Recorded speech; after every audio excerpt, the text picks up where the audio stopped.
Hello, എന്തൊക്കെയുണ്ട് വിശേഷം? എല്ലാവരും സുഖമായിട്ടിരിക്കാമെന്ന് വിചാരിക്കുന്നു. അപ്പോൾ ഇന്നത്തെ നമ്മുടെ വീഡിയോ ഞാനിപ്പോൾ യൂസ് ചെയ്തുകൊണ്ടിരിക്കുന്ന സൺസ്ക്രീനെ പറ്റി പറയാൻ വേണ്ടിയിട്ട് വന്നതാണ് കേട്ടോ. അപ്പോൾ ഞാൻ യൂസ് ചെയ്തുകൊണ്ടിരിക്കുന്ന സൺസ്ക്രീൻ ഡോട്ട് ആൻഡ് ഗിയുടെ വാട്ടർ മെലൺ കൂളിംഗ് സൺസ്ക്രീൻ ആണ് കേട്ടോ. അപ്പോൾ എൻ്റെ ഒരു സ്കിൻ ടൈപ്പ് എന്താണെന്ന് പറയാം, എൻ്റെ ഒരു ജസ്റ്റ് നോർമൽ സ്കിന്നാണ് കേട്ടോ.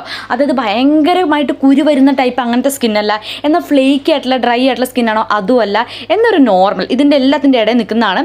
അതായത് നമ്മുടെ നല്ല ചൂടുകാലമൊക്കെ ആകുമ്പോൾ നമ്മുടെ ടീസോൺ ഒന്ന് നല്ല ഓയിലി ആയിട്ടിരിക്കും. നല്ലോണം തണുപ്പ് കാലം വരുമ്പോൾ ആ ടീസോൺ കുറച്ചൊന്ന് ഡ്രൈ ആയിട്ടൊക്കെ ഇരിക്കും. അപ്പോൾ ഒരു നോർമൽ ടു കോമ്പിനേഷൻ എന്ന് വേണമെങ്കിൽ പറയാം. അങ്ങനത്തെ ഒരു ടൈപ്പ് സ്കിന്നാണ്. അതായത് ക്ലൈമറ്റിനനുസരിച്ച് ടീസോൺ ഓയിലി ആവും, പിന്നെ കുറച്ചൊന്ന് ഡ്രൈ ആവും, ബാക്കി നോർമലായിട്ട്. അപ്പോൾ നോർമൽ ടു ഒരു കോമ്പിനേഷനാണ് കേട്ടോ. അപ്പോൾ എൻ്റെ സ്കിന്നിന് അടിപൊളിയായിട്ടുള്ള സൺസ്ക്രീനാണ്. ഏത് സൺസ്ക്രീൻ അപ്ലൈ ചെയ്താലും, വൈറ്റ് കാസ്റ്റ് ഇല്ലാത്ത സൺസ്ക്രീൻ അപ്ലൈ ചെയ്താലും, അപ്ലൈ ചെയ്ത് കഴിയുമ്പോൾ കുറച്ച് സ്കിന്നൊന്ന് ഡള്ളാവും കേട്ടോ, ഇരുണ്ട പോലെ തോന്നും. പക്ഷേ ഈ ഒരു സൺസ്ക്രീൻ അങ്ങനത്തെ ഒരു കുഴപ്പമില്ല. എത്ര നേരം കഴിഞ്ഞാലും സ്കിന്ന് നല്ല ഹൈഡ്രേറ്റഡ് ആയിട്ടും നല്ല കുറച്ച് ഗ്ലോ ആയിട്ടും ഇരിക്കും. ഒട്ടും ഇങ്ങനെ ഓയിലി ആവുന്നില്ല കേട്ടോ. അപ്പോൾ നിങ്ങൾക്ക് ഈ വീഡിയോ ഇഷ്ടപ്പെട്ട ലൈക്ക് ചെയ്യാനും ഷെയർ ചെയ്യാനും ചാനൽ സബ്സ്ക്രൈബ് ചെയ്യാനും മറക്കണ്ട.